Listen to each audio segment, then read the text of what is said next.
Well, howdy, church. Thanks again for joining us here for another Five for Faith. We're going to be looking at another character study of men and women throughout the Old and New Testament who we can see some of the things they've done and learn some things from them. We're looking at the prophet Elisha. Elisha, as you know, is a disciple of Elijah. Now, did somebody do this on purpose to us as Bible readers and believers? These guys have the closest names associated with them, and they're very close, and oftentimes we mix them up. I know I do. But this is Elisha as opposed to Elijah. And he was a disciple of the one who was taken away in a chariot of fire. And right before that event, as he was hanging out with Elijah, Elisha asked Elijah, hey, I want a double portion of your spirit. And Elijah's like, you asked for something big. I don't know about this. But he said, if you hang around with me when I take off to heaven, it will be yours. An amazing prophecy. As he went into heaven, that's exactly what happened. Elisha was granted double the portion of Elijah's spirit. And right away he shows his spirit. And what he does is he takes the cloak from Elijah that he left, and he strikes the water. And he does it in front of 50 of his colleagues, 50 of the other prophets. And what happens to the Jordan River is it separates the right from the left, and they walk across it. Funny thing is, just a chapter ago, Elijah performed this miracle. So it seems as if there's a credence being lent to his getting the double portion and really being the prophet of God. And he does it in front of these other 50 prophets. So right away he shows that God is with him. That's an amazing thing. We know a lot about Elisha. A lot is written about him in the book of 2 Kings. And he's a guy who's on a mission for his people, and he does it in a practical way.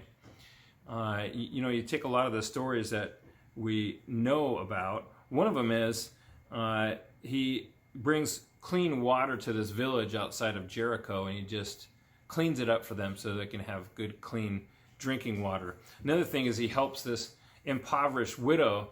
You may be reminded of this story, and he says, get all the jars you can find, and we're going to fill them all up. You just have a little bit, and God's going to multiply this over and over. And that's what happens. She has so much oil that she can pay off her debt with this oil, take care of her own needs in her household, and sell it for a profit. What a complete miracle that was for her, but very practical once again. Another miracle is that he healed a commander, an enemy commander of leprosy. An amazing feat in itself, but even looking out for his enemies. He performed a lot of these things, but the thing that I think is interesting is this story about the floating axe head. You remember this story? They're out there whacking trees down by the Jordan River, and a guy's whacking away, and the axe head falls off and sinks in the river. And Elisha's there, and he says, hey, can you help us out? And Elisha's like, yeah, no problem. And so he pulls off like a Luke Skywalker kind of a thing with the X-Wing fighter, and he's just like, and he brings up the axe head from the water, and it floats, and they are able to continue with their work of whacking trees down. But the most curious story to me, and all that good stuff he does, and the practical things for his people, Elisha was known as being a bald man. Who knows how many hairs he had in his head, but he was a bald man, and wasn't looked on as something masculine. In fact, it was very uncommon in that region to be bald, have no hair. And the Bible points out this story of these teens as Elisha's walking into this northern kingdom town, and they rain down curses on him. They jested with him. In fact, they jeered at Elisha and made fun of his baldness.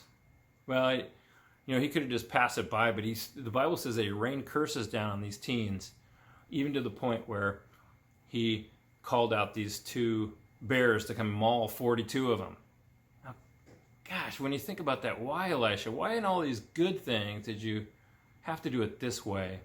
I read a lot of commentary about this and a lot of things. It just doesn't sit well with me, and maybe you have a whole nother take on it. The only thing I got to settle that thought is that this was a precursor for an example of the northern kingdom and what God was going to do with their disobedience and their apostate kind of faith. They have rejected God and therefore have lost any hope, and the curses are going to come for their disobedience. If they again were to be repentive and obey, then it wouldn't come down on them. But this was a forecasting of God's judgment. So maybe we learn from this that be careful of God's judgment, because it is real. So all that, maybe you can lend some more thought to that. But he was an incredible man, yet had some things that are kind of curious to me. But all in all, a disciple of Elijah and a great man of God. Thanks again for watching, church, and we'll see you again soon.